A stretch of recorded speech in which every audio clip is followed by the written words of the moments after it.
Hello friends, চলুন আজকে দুটো ডিটক্স ড্রিঙ্কস দেখিয়ে দেব। এটা বেলি ফ্যাটের জন্য খুব ভালো। এটা এই শীতের সময় যারা যারা চা খান তারা চা খাবেন, আর যারা যারা খান না তারা এই ডিটক্স ড্রিঙ্কটা বানিয়ে নিতে পারেন। এই দেখুন, আমি সসপ্যানে উষুম উষুম গরম জল ফুটিয়ে নিয়েছি। তারপরে একটা লেবুকে চিপে তারপরে দিয়ে দিয়েছি হালকা লবণও দিতে পারেন যারা লবণ পছন্দ করেন, না পছন্দ করেন। আর একটা ডিটক্স ড্রিঙ্ক দেখিয়ে দেবো। এই দেখেন, যাদের ইলেকট্রিক কেটেল আছে তাদের তো খুব সুবিধা।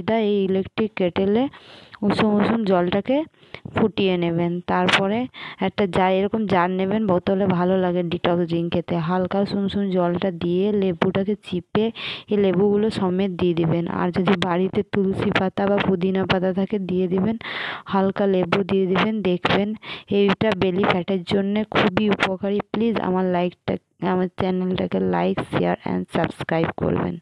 Tata, bye bye.